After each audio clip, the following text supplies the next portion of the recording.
ورحمة الله تعالى وبركاته. الحمد لله رب العالمين، والصلاة والسلام على أفضل الأنبياء والمرسلين وعلى آله وأصحابه وأزواجه وذرياته وأهل بيته أجمعين. أما بعد، فأعوذ بالله من الشيطان الرجيم. بسم الله الرحمن الرحيم. وأقسطوا إن الله يحب المقسطين.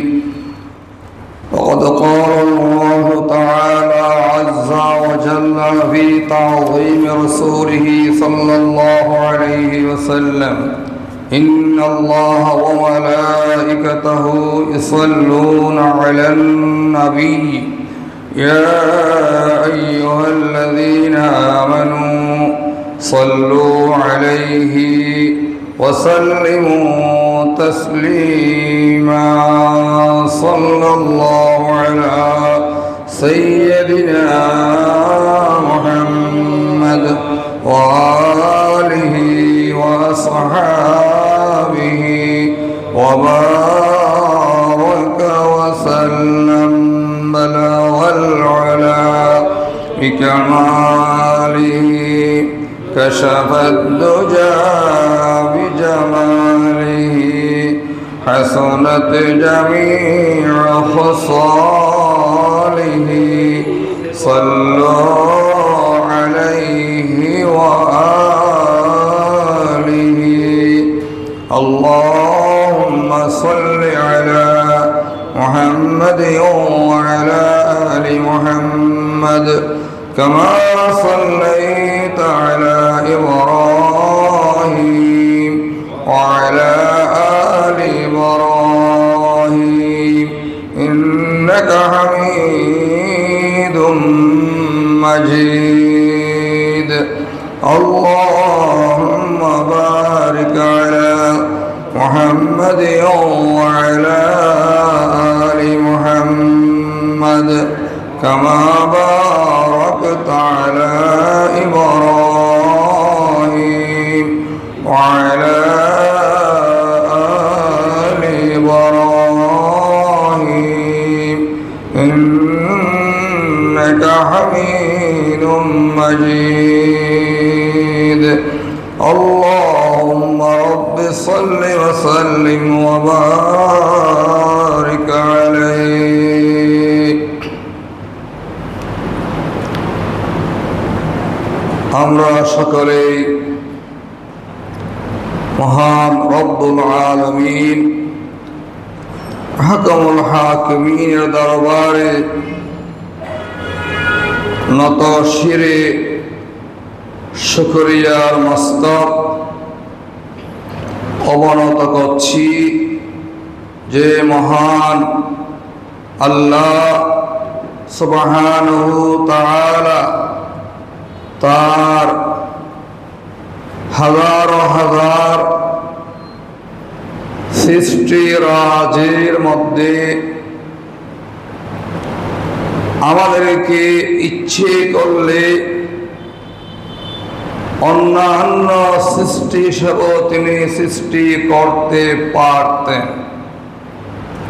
হিংস্র জন্তুও বানাতে পারতেন, চতুষ্প জন্তুও বানাতে পারতেন, কীট পতঙ্গ বানাতে পারতেন, গাছপালা বানাতে পারতেন, চতুষ্প জন্তুর খাদ্য হিসাবেও বানাতে পারতেন।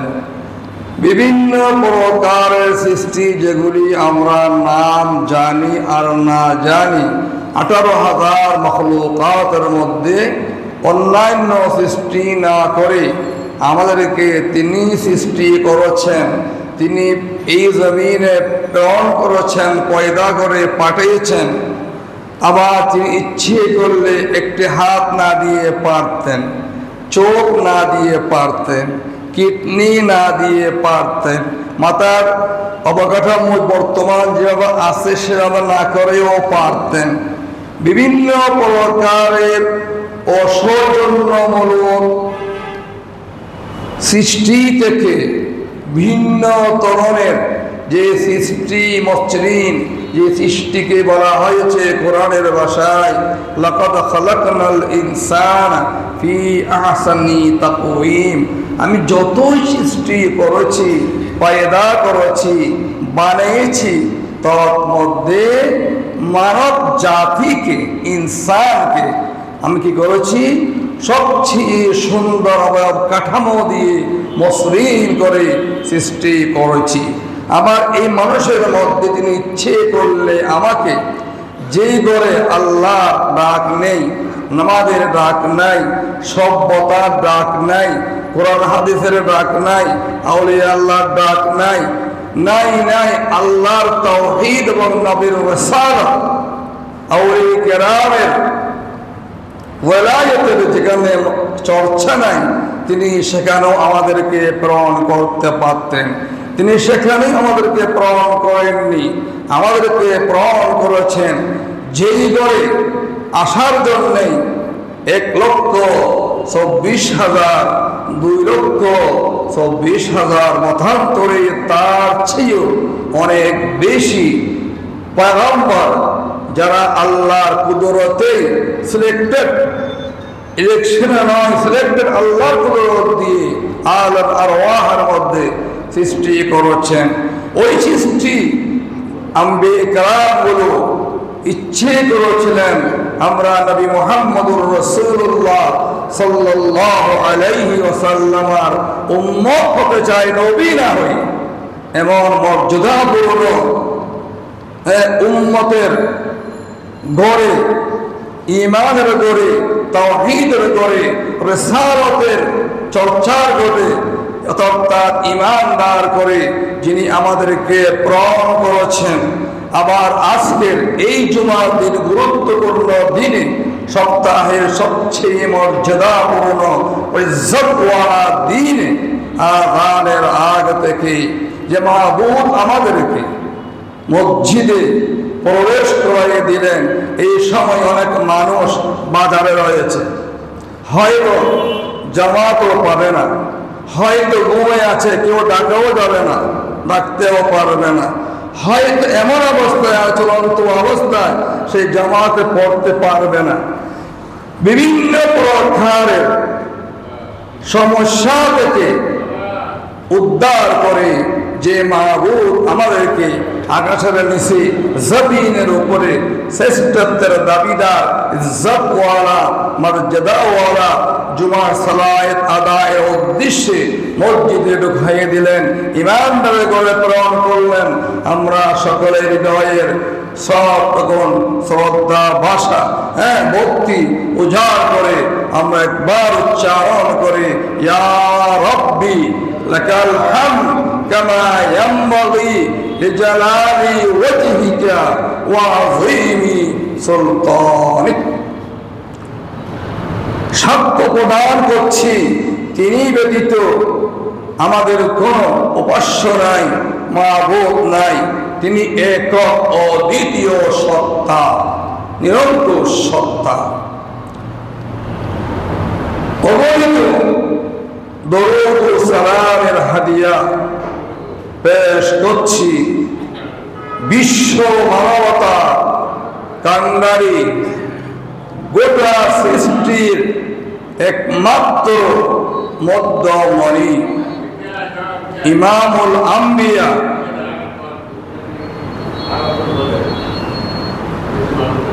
রহমাতুল লিল আলামিন, জনাবে মুহাম্মদুর রাসূলুল্লাহ সাল্লাল্লাহু আলাইহি ওয়াসাল্লামের পাক দরবারে, যেই দরবার থেকে ঘোষিত হয়েছে অনাগত ভবিষ্যতের জন্য সমতা, ন্যায়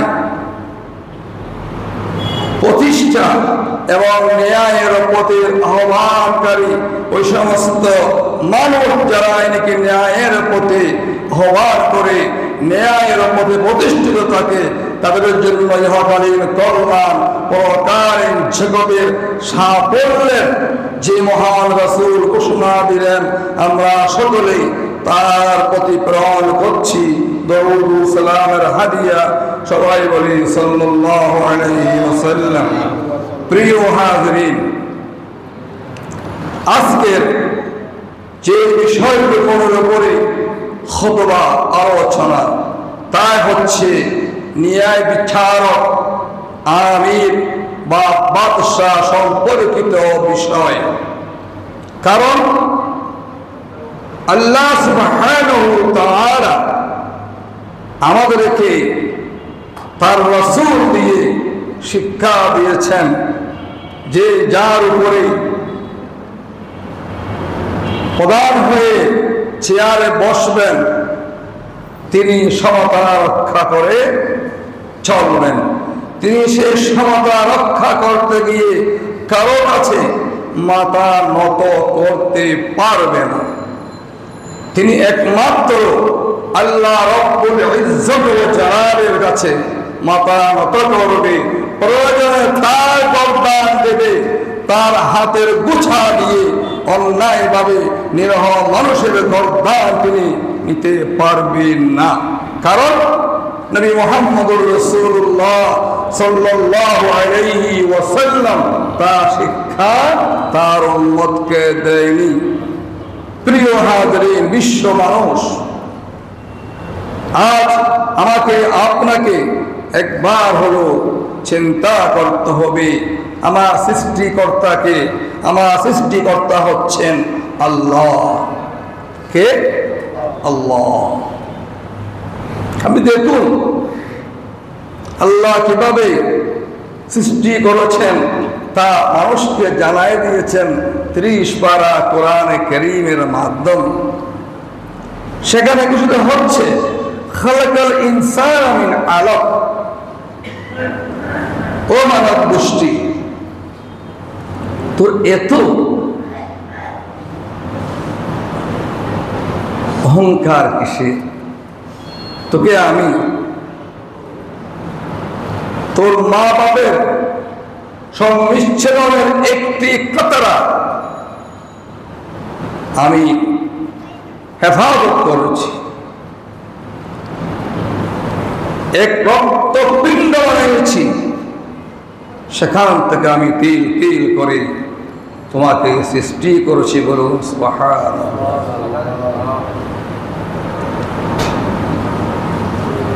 পৃথিবীর কেউ আজ পর্যন্ত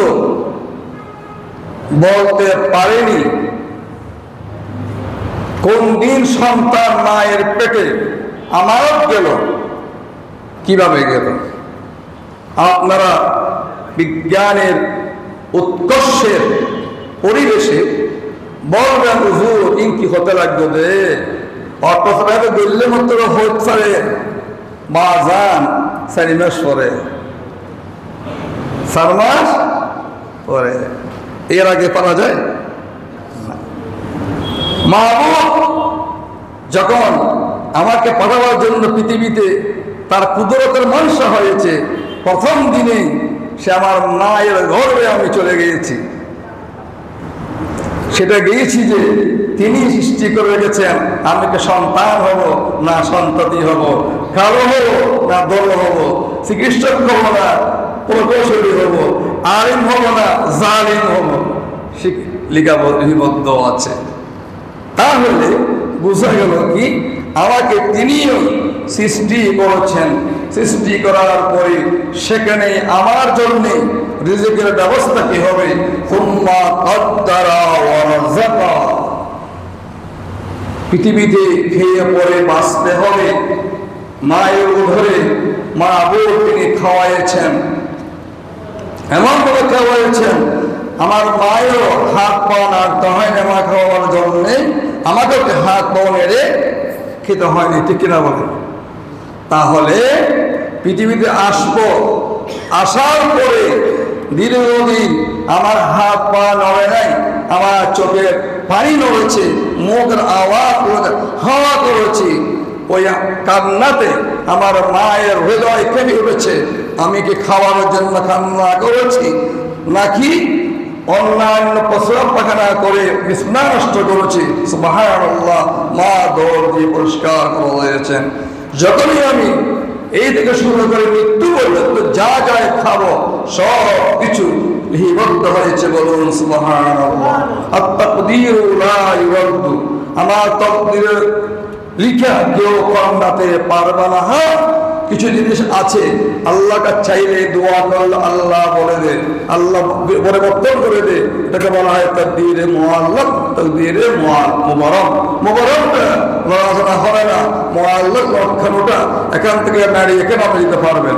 তাই আল্লাহর কাছে সবসময় রিজিকের জন্য, হায়াতের জন্য, সুস্থ শরীরের জন্য দোয়া করতে বলা হয়, যাতে আমরা দোয়া করি রে। রিজিকটা বরকতের জন্য আমরা আল্লাহর কাছে দোয়া করি। এই পরে পৃথিবীতে আসলাম, আল্লাহ পাক আমাকে নিয়ামত দিয়েছেন। যার কাছে দুইটি চক্ষু নাই তাকে জিজ্ঞেস করুন তার দুর্দশা কি। যার শ্রবণ শক্তি নাই তাকে জিজ্ঞেস করুন তার অবস্থা কি। যার হৃদয়ে কাউ কিছু বলতে পারছে না তাকে জিজ্ঞেস করুন তার মুখ বন্ধ হয়ে গেছে, সে বলতে পারছে না। তাই আল্লাহর দেয়া চোখ, এই চোখকে হারাম অবৈধ অবলম্বন থেকে, দৃষ্টিপাত থেকে হেফাজত সংরক্ষণ করার দায়িত্ব আমার। কোরআনে কারীমে তা ঘোষিত হয়েছে, ওয়াকুল লিল মুমিনিনা ওয়াল মুমিনাত ইয়াগুদ্দুনা মিন আবসারিহিম। তোমার দৃষ্টিশক্তি কি করো? হেফাজত করো। এরপরে আপনি বয়স নিয়ে শুনতে পাচ্ছেন, আমাকে শুরু থেকে অভ্যাস করাতে হবে ভালো কিছু শোনার জন্যে। অসুন্দর অশ্লীল কোন জিনিস শোনা যাবে না। এরপরে অন্তর দিয়ে কোন খারাপ কিছু চিন্তা করা যাবে না। জুবান দিয়ে মিথ্যা কথা বলা যাবে না, পরনিন্দা করা যাবে না, পরহত্যা করা যাবে না, গালিগালাজ করা যাবে না, অহেতুক মারামারি করা যাবে না। বলুন সুবহানাল্লাহ। আল্লাহ আপনাকে হৃদয় দিয়েছে, সেই হৃদয়কে পরিষ্কার পরিচ্ছন্ন রাখতে হবে সমস্ত রকমের খারাপি থেকে। বলুন সুবহানাল্লাহ। এখন আসুন, আপনি নিয়ে বিচারক। আপনার চোখ দিয়ে আপনি আইন দেখবেন, কান দিয়ে আপনি শুনবেন, হ্যাঁ, হাত দিয়ে স্বাক্ষর করবেন, হৃদয় দিয়ে চিন্তা করবেন। এই চিন্তা যদি শরীয়ত ভিত্তিক হয়, নবী মুহাম্মদুর রাসূলুল্লাহ উচ্চস্বরে বলুন সাল্লাল্লাহু আলাইহি ওয়াসাল্লাম সুন্নাহ মোতাবেক হয়, খলিফায়ে আরবা নীতি মোতাবেক হয়, সিদ্দিকে আকবর, ফারুকে আজম, উসমান বিন নুরাইন, আলী মুর্তদার চিন্তাধারায় হয়। এমন আপনি হয়েছেন, আপনাকে মানা আমার পক্ষে ফরজ। নামাজ পড়া যেমন ফরজ, তেমন ফরজ আপনার অনুকরণ করা, অনুসরণ করা। বলুন সুবহানাল্লাহ। কারণ যদি আপনি টাকায় বিকৃত হয়ে যান, আবার পরে বলেন আমাকে অমুকে এমন করে বলছিলাম, আপনি গোটা দেশের সাথে মিথ্যা আচরণ করেছেন। আপনাকে তার জবাবদিহিতার কাঠগড়ায় দাঁড়াইতে হবে এবং দেশের আইনে এমন ডাস্টবিনে নিক্ষেপ হবে ওঠে যাওয়া সম্ভব নয়। যদি আপনি আল্লাহকে হারাবো না রেখে রাসূলুল্লাহর মুহাব্বতকে লালিত করে জীবন বেঁচে রেখে সত্যের উপরে প্রতিষ্ঠিত হয়েছেন, আপনার মর্যাদা সম্পর্কে আল্লাহ পাক তার হাবিব দিয়ে আমাদেরকে জানিয়ে দিচ্ছেন। বিসমিল্লাহির রহমানির রহিম। ইয়া আইয়ুহাল্লাযীনা আমানু আতিউল্লাহ ওয়া আতিউর রাসূল ওয়া উলিল আমরি মিনকুম। তিনটা কথা। প্রথম নম্বর, সর্বোপরি আল্লাহর ওয়াহদানিয়তকে মানতে হবে। আমার স্রষ্টা আমার আল্লাহ। আপনার শুনেছিলাম ইব্রাহিম আলাইহিস সালাম যখন ইসমাঈলকে জবাই করতে চেয়েছিলেন, শেষ পর্যন্ত সূরাকে বলেছিলেন, ও সূরি, তুমি মোর প্রান্তরের পাথরগুলো রাই রাই করে দিলে, আর ইসমাইলের চামড়া কাটতে পারলে না। ওই সূরা কি বলেছিল? ও আল্লাহর পয়গম্বর ইব্রাহিম খলিলুল্লাহ, আমি আপনার গজব, আল্লাহর গজব থেকে বানা চাই। আপনার বদদুয়া হলে আল্লাহ আমাকে ধ্বংস করে দেবে। আমি আপনার কথা মানি নাই, এজন্যই আপনার স্রষ্টাও আল্লাহ, আমার স্রষ্টাও আল্লাহ। আমার দায়িত্ব টাকা, আপনার দায়িত্ব নির্দেশ আহ্বান করা। মূল দায়িত্ব যা, সে মাবুদ বলেছেন ও সূরা যা হবে, ইসমাইল একটি পশম তুমি কাটতে পারবে না। আপনি বলুন, আমি আপনার নির্দেশ মেনে আল্লাহ নির্দেশকে অমান্য করে আজীবনের জন্য শয়তানের দূর হয়ে জাহান্নামে চলে যাব? কখনো না। জীবন আপনার যাবে, জাতির জীবন নিয়ে আপনি খেলতে পারবেন না। সেরকম যদি ইমানদার হয়েছেন, আপনার মর্যাদা বিছাড়, জিরো থেকে হিরো, যারা দায়িত্বে আছে নেতা হয়েছ, সুন্দর করে কান পেতে শুনে নাও, আর আয়াতটা নোট করে দেখে নিও। আল্লাহ পাক এখানে কোন জাতি গণেশ রাখে নেই, একমাত্র ইমানদার হবে জাতির রাহবার। আমার রাসূলের কাছে জাতি, ধর্ম, বর্ণ নির্বিশেষে সকলে আল আমিন বলেছিলেন, সকলেই আমানত রেখেছিলেন, এবং তিনি কোন মুসলমানের নবী হয়ে প্রেরিত হননি। তিনি গোটা সৃষ্টির স্রষ্টা, সৃষ্টির রহমত হয়ে আল্লাহ পাক উপাধি দিয়ে দিলেন, ওয়া আরসালনাকা ইল্লা রাহমাতাল লিল আলামিন। আমি রব্বুল আলামিন, আপনি রহমাতুল লিল আলামিন। সুবহানাল্লাহ। সেই রহমত ওয়ালা নবীর প্রতি আল্লাহ পাক কোরআন অবতীর্ণ করছেন। এই কোরআন বলা হচ্ছে, আপনারা এমনি শুনে হচ্ছেন, এই কোরআন অবতীর্ণ হতো। এখন সামনে আসতেছে কি মাস? এটা পুষ মাস, তারপরে মাঘ মাস। এবং সেটিও রাসূলুল্লাহ দাওয়াত হয়ে যেতেন, যে গোড়ার উপরে সওয়ার হতেন সেই গোড়ার রাত পর্যন্ত মাটিতে ডুবে যেত। এমন কোরআন মুসলমানরা করে তিন হয়ে আছে। সকালবেলা জিজ্ঞেস করা হয়, আজকে জুমার দিন, এত বড় দিন, অর্থ ছাড়া কোরআন কজন করেছেন, সেখানেই হয়তো হাত উঠবে না। অর্থ ছাড়া কজন করেছেন, সেখানেই হাত উঠবে না। ফেসবুক করে দেখেছেন, হাত উঠবে। করে দেখেছেন, হাত উঠবে। মেসেঞ্জারে হাত উঠবে, হোয়াটসঅ্যাপ হাত উঠবে, টিভিতে হাত উঠবে। হায়রে ফোরা করবার মুসলমান।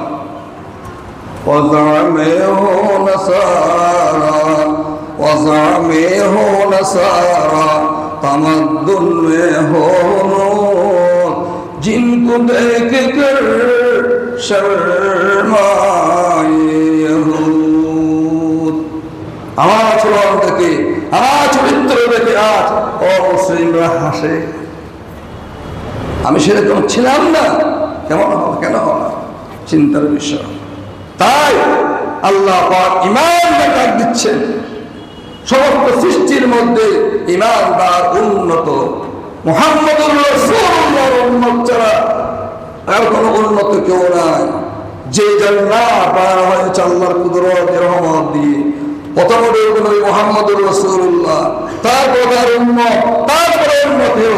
আর আপনারা হলেন গোটা জাতি সাক্ষী ময়দানে মাহশরে। তৈয়ার হন সাক্ষী দেওয়ার জন্য।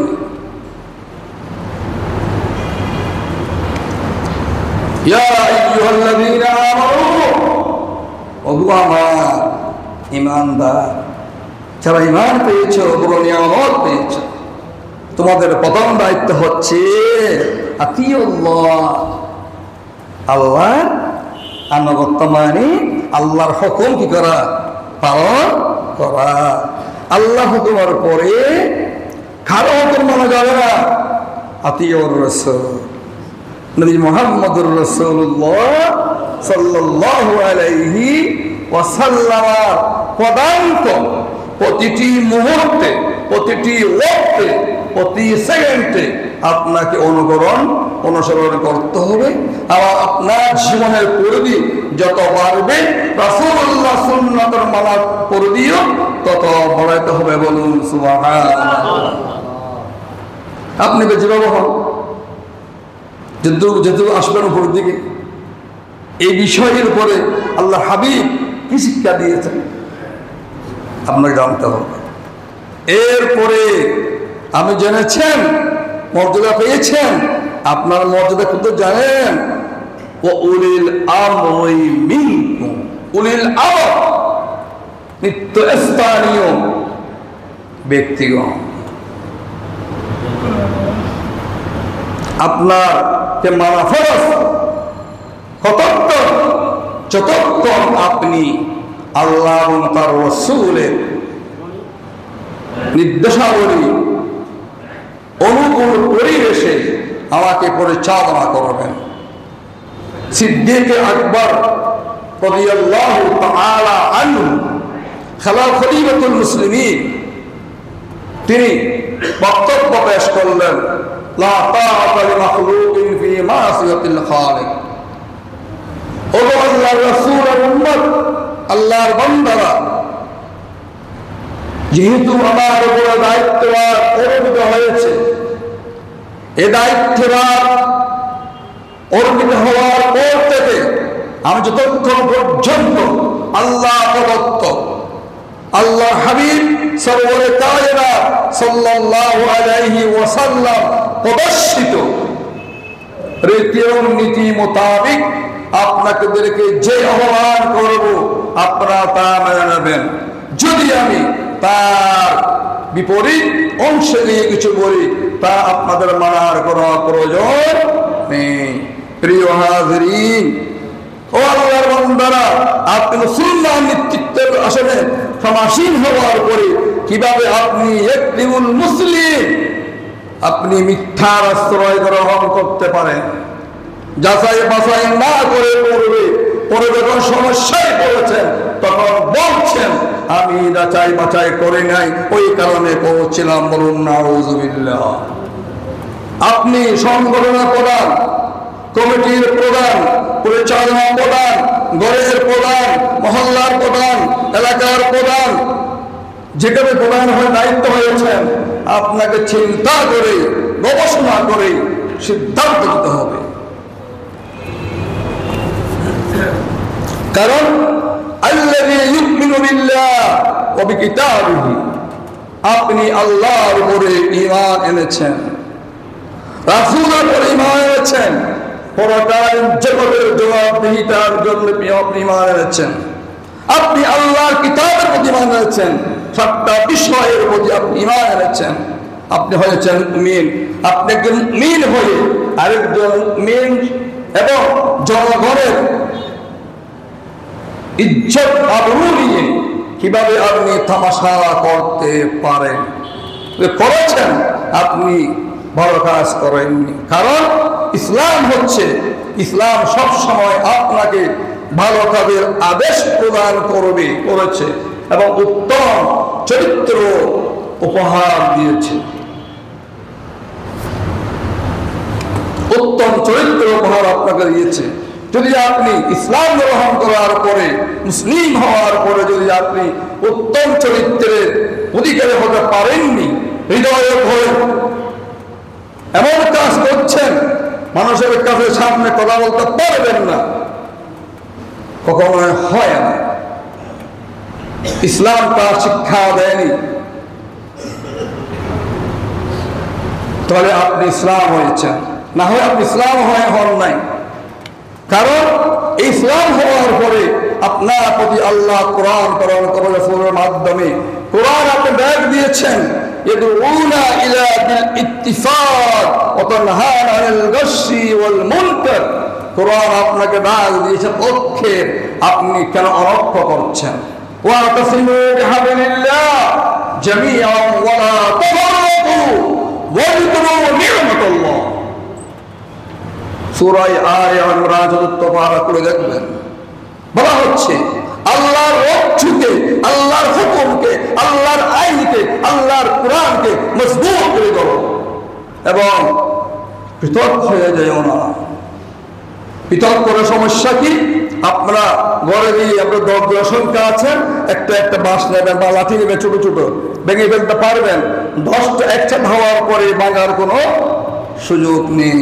মুসলমান এক হয়ে যায়, পৃথিবীর এমন কোনো শক্তি নাই মুসলমানকে পরাস্ত করতে পারে। মুসলমানকে টাকা দিয়ে কিনে দলাদলের মধ্যে ফেলে দেওয়া হয়েছে, আর মুসলমান লাঞ্ছনার বঞ্চনার মধ্যে হয়েছে। বলুন নাউযুবিল্লাহ, বিকৃত হয়ে যাচ্ছে। এরপরে আসুন, সুন্নাহ কাকে বলা হয়? সুন্নাহ হচ্ছে আপনাকে তা'মুরুনা বিল ইত্তিফাক ওয়া তানহানা আনিল গাশশি ওয়াল মুনকারি ওয়াল খাদি'i ওয়াল খিয়ানাতি ওয়াল রিবা ওয়াল রিয়া ইলা আখিরিল আনফাস। এক কথায় আল্লাহর রাসূল কাছে কোনো অহংকার ছিল না। আল্লাহর রাসূল খারাপ আদেশ দেন, আল্লাহর রাসূল শরীয়ত বিরোধী খাবার খায়নি, আল্লাহর রাসূল কাউকে নিন্দা করেনি, আল্লাহর রাসূল আমার খিয়ানত করে নাই, আমার খিয়ানত করে নাই তার প্রমাণ আপনারা জানেন। আল আমির উঠাদি আমরা মুসলমান দেয় নাই, ও মুসলিম মক্কা নগরের অধিবাসীরা দিয়েছিল, ঠিক কিনা বলুন? ও মুসলমান, তোমার সেই সম্পদ কোথায়? ও নেতা, আপনার কাছে সেই মা কোথায়? আপনি কেন তার গরিব হচ্ছেন? হৃদয় আপনার এত কম্পন কেন হচ্ছে? এরপরে আসুন, কোরআন এবং সুন্নাহ এটা হচ্ছে কি মহা প্রশান্ত সাগর। যেমন করে কোরআন কারীমের ইরশাদ হয়েছে, ইয়াখরুজু মিনহুমা লুলু ওয়াল মারজান। লুলু হচ্ছে মতি পাথর, মারজান হচ্ছে প্রবাল। তার অনেক ব্যাখ্যা আছে। সেগুলো যেমন সাগর থেকে আরো অনেক কিছু আহরণ করা যায়, এই কোরআন ও সুন্নাহ দিয়ে আবার আপনার জীবন সংশোধনী আনা যায়। ফাবিআইয়ি আলাই রাব্বিকুমা তুকাযযিবান। কোনটাকে অস্বীকার করবে? কোন জিনিসকে আপাদ মাসদাক আসল অস্বীকার কোনটা করবে? কোরআন দিয়েছি, অস্বীকার কিভাবে করবে? রাসূল হাদিস দিয়েছে, অস্বীকার কিভাবে করবে? আমি রাসূল দিয়েছি, অস্বীকার কিভাবে করবে? আমার রাসূল সাহাবায়ে কেরাম দিয়েছে, খোলাফায়ে আরবা'ন দিয়েছে, অস্বীকার কিভাবে করবে? এদের উপরে জারায়াত নিয়ে আওয়ামী কেরাম দেশ বেসান করে আল্লাহর হাবিব যখন ঘোষণা দিলেন হজ্জাতুল বিদায়, সাহাবী ধরে যায় না, যে যেখানে বলেছেন ইসলামের দাওয়াত নিয়ে চলে গিয়েছেন। আজ আমরা দাওয়াত পেয়েছি, অস্বীকার কোনটা করবে? অকৃতজ্ঞ কেন হচ্ছে? লাইন শাকারতুম লাযিদান্নাকুম, যে তোমরা শুকরিয়া আদায় করো বাড়িয়ে দেব। ওয়ালাইন কাফারতুম, কুফরি করো, অস্বীকার করো, অকৃতজ্ঞ হও, হ্যাঁ খবর আছে, সময় মতো হবে ইনশাআল্লাহ। আসুন সম্মানিত উপস্থিতি, যে আয়াত শুরু করেছিলাম, আয়াত কারিমার মধ্যে আল্লাহ রাব্বুল ইজ্জত ওয়া জালাল আমাদের আচ্ছা ও মুসলমান, কোরআনের তালিম থেকে আজকে তোমরা কেন বিমুখ হয়েছ? কোরআনকেও তালিম দিচ্ছি না, কোরআনকেও পড়ো না। দুঃখের বিষয়, আমার মসজিদ বলতে কমিটি মুরব্বীদের জন্য কোরআনের তালিমের ব্যবস্থা করেছেন, তারা পোশাক খরচ করছেন, সুন্দর ব্যবস্থা করা হয়েছে। বাদ এশা সপ্তাহ 3 দিন মুরব্বীদের জন্য, বাদ মাগরিব, বাদ আসর বাচ্চাদের জন্য প্রতিদিন কোরআনের তালিম ব্যবস্থা করা হচ্ছে। এখন কেউ বলতে চাচ্ছে হুজুর পরীক্ষা দিয়ে বেড়ানো করিব না, তোমার মধ্যে হুজুর একটু দিয়ে বেয়া নকলে টিয়া হারত নেওয়া, তোমার মাস্টার একটু টিচার একটা গমকেন হইলে এইবার টিয়া হাড়ি ফেলতে লাগতো না, সম্মানী মসজিদের মধ্যে মানা করতে লাগতো, অসম্মান করতে লাগতো না। মুসলমান কোরআন থেকে দিব যত তালিম আছে সব আছে, কোরআনের তালিম থেকে মানুষ বিমুখ হয়ে যাচ্ছে। এহেগুল বলেছিলেন কোরআনের তালিম হয় না, কিন্তু তালিমটাকে শুরু আমরা করলাম, আপনাদের সহযোগিতা পাচ্ছি না, সমাজের দুর্ঘটনা প্রয়োজন, তদ্দুর হচ্ছে না। কেন? বসুন না, শুদ্ধ কদ্দুর আছেন না আছে দেখুন না।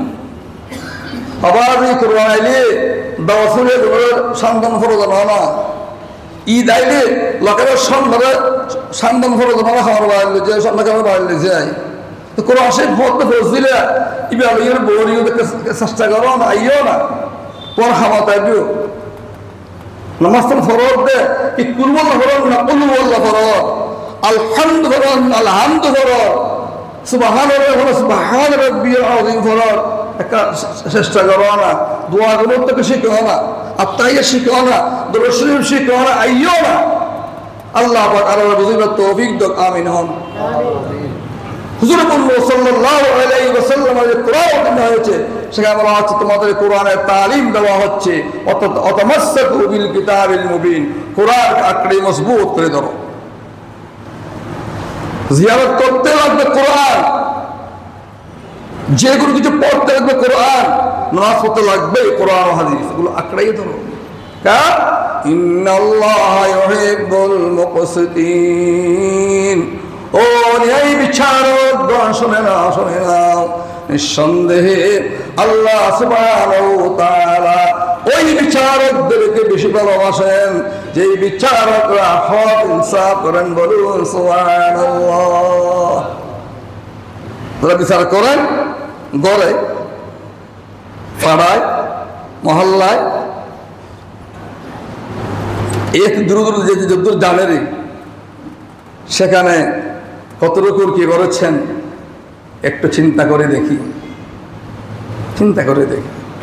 কারো একটা দেখা দেওয়ার প্রয়োজন নাই, দেখবেন আল্লাহ, চিন্তা করবো আমি,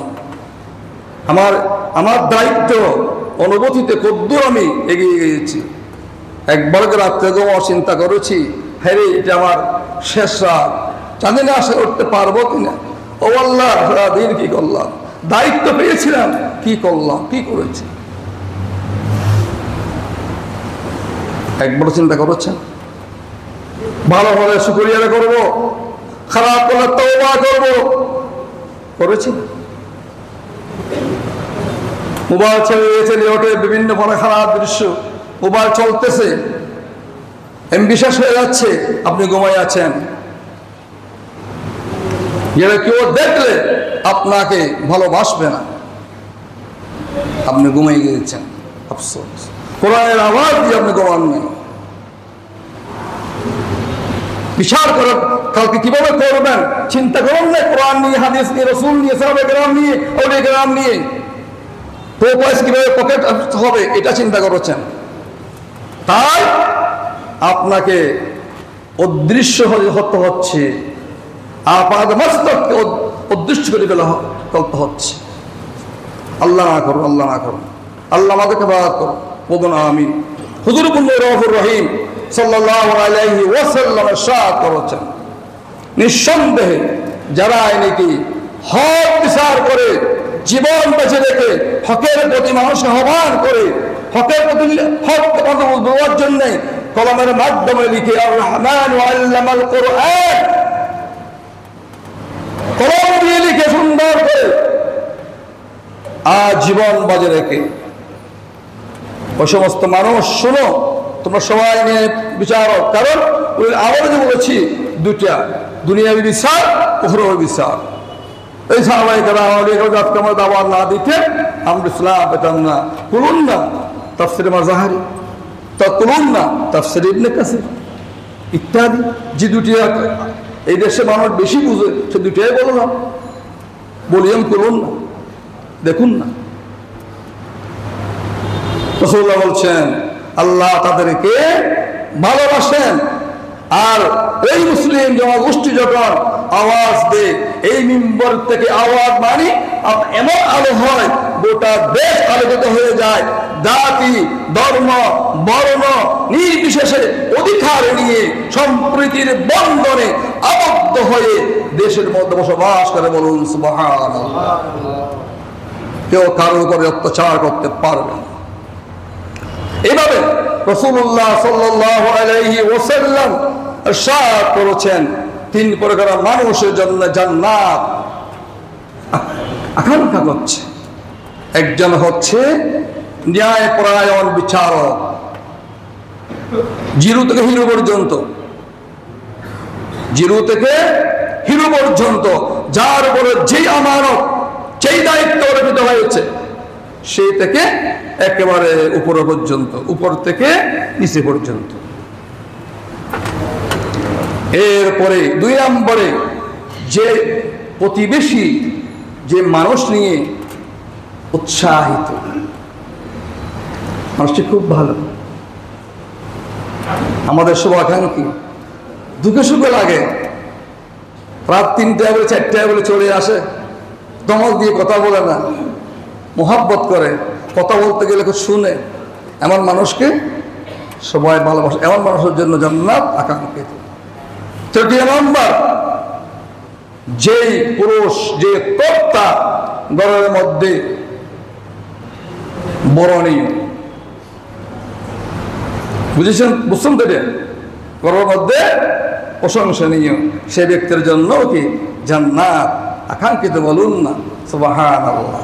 এরপরে আসুন, ও মানুষ তওবা করো, ইল্লা মান তাবা ওয়া আমানা ওয়া আমিলা সালিহা। হে পৃথিবীর মানব গোষ্ঠী, তোমাদের কি হলো? তোমাদের এই অবসর নেই কেন? তোমরা কি সবাই একেবারে নেককার? একবার নেককার হিসাবে ঘোষণা এসেছে রাসূলের দরবার থেকে, নূরি দরবার থেকে, আলাম বিয়াউন মাসুমুন, সমস্ত পয়গম্বররা কি নিষ্পাপ, বেগুনাহ, বেখতা। এছাড়া আমরা যারা আছি, আমরা হয়তো আপনার সামনে যারা বসে আছেন সবাই গুনাহ ছাড়া হতে পারেন, কিন্তু আমার আপাদ মস্তক আপনারা জানলে নামাজও পড়বেন না, এমন গুনাহগার আমি। আমাকে তওবা করতে হবে সবসময়। আস্তাগফিরুল্লাহ আল-আযীম ওয়া আতুবু ইলাইহি, লা হাওলা ওয়ালা কুওয়াতা ইল্লা বিল্লাহিল আলিয়্যিল আযীম। আল্লাহকে চাইতে হবে, মাফ করে দাও, মাফ করে দাও। ওই বান্দা সফল, যেই বান্দাকে কিয়ামতের ময়দানে আল্লাহ বলবেন, বান্দা তোকে রহম করে বানিয়েছিলাম, তুই বেশি মাফ চেয়েছিস, তোকে ক্ষমা করে দিলাম, জান্নাতে চলে যা। সুবহানাল্লাহ। এর চেয়ে বড় ক্ষমা কি হতে পারে? এমন আকাঙ্ক্ষা করুন। বলা সহজ, কাজ কঠিন, কঠিন। ভালো লেখাপড়া করলে পরীক্ষা যা ভালো হবে, ইমানের ভিত্তিতে ভালো কাজ করলে আল্লাহর কাছে খুশি করতে পারবে। সবসময় তওবা করতে হয়, ইস্তিগফার করতে হয়, আল্লাহ মাফ করো। আবার অনেকে বলে আস্তাগফিরুল্লাহ, আস্তাগফিরুল্লাহ, আস্তাগফিরুল্লাহ বললে অর্থ উল্টা হয়ে যাবে, আস্তাগফিরুল্লাহ, আস্তাগফিরুল্লাহ। তওবা করতে। এরপরে আসুন, মৃত্যুর আগে তওবা করো। তার মানে কি? সবসময় মৃত্যু আপনার কাছে কি আলিঙ্গন করছে। তাকে কখন নিয়ে যাবে আজরাইল? আল্লাহ ছাড়া আর কেউ জানে না। যাকে বলে আজরাইল, ওকে নিয়ে আসো, বাস। আইনামা তাকুনু ইদরিকুমুল মাউতু ওয়ালাউ কুনতুম ফি বুরুজিন মুশাইয়াদা। যতই পর্দার থাকুক না কেন, আপনাকে আজরাইল নিয়ে আসবে, কোনো চিন্তা নাই, নিয়ে যাবে। এজন্য আপনার প্রস্তুতি থাকতে হবে, আল্লাহ আমি তো গুনাহগার, আমাকে মাফ করে দাও, আমাকে মাফ করে দাও, আমাকে মাফ করে দাও। আল্লাহ মাফ করে দেবেন। এরপরে একজন মুসলমান কখনো নিজের জন্য যা কল্যাণ, অপরের জন্য তা কল্যাণ কামনা করা ব্যতীত কোনো পথ নাই। আমরা কল্যাণ কামনা করি নিজের জন্যেই, অন্যের জন্যে করি অকল্যাণ। এরপরে আসুন, হুজুর রাউফুর রহিম সাল্লাল্লাহু আলাইহি ওয়াসাল্লাম ইরশাদ করেছেন, হে পৃথিবীর মানুষ, অতক্ষণ পর্যন্ত একজন নেতাকে, একজন প্রশাসককে, একজন উপরস্থকে মানবে, যতক্ষণ পর্যন্ত সে তোমাদেরকে আল্লাহ এবং তার রাসূলের আহ্বানে আহ্বান করবে। যদি তা না করে ওয়াকারিহা ইল্লা আন ইউমারু বিমাসিয়াতিন ফালা সামা ওয়ালা তাআ রাওয়াহু মুত্তাফাকুন আলাইহি। তার কথা শোনার প্রয়োজন নেই, মানারও প্রয়োজন নাই। হ্যাঁ, আল্লাহ তার রাসূলের নীতি অবলম্বনে আপনাকে আমাকে আহ্বান করেছেন, নির্দেশ দিয়েছেন, সেইটা অক্ষরে অক্ষরে আল্লাহর হুকুমের মতো, রাসূলের হুকুমের মতো, ওই প্রশাসকের, ওই নেতার, ওই বাদশার আইন ডাক আমাকে শ্রবণ করে মানতে হবে। হ্যাঁ, সে যদি অন্যায়ভাবে আল্লাহ তার রাসূলের বিরুদ্ধে কোনো কথা বলে, সেই আহ্বান আমার আপনার শোনার করা প্রয়োজন নাই।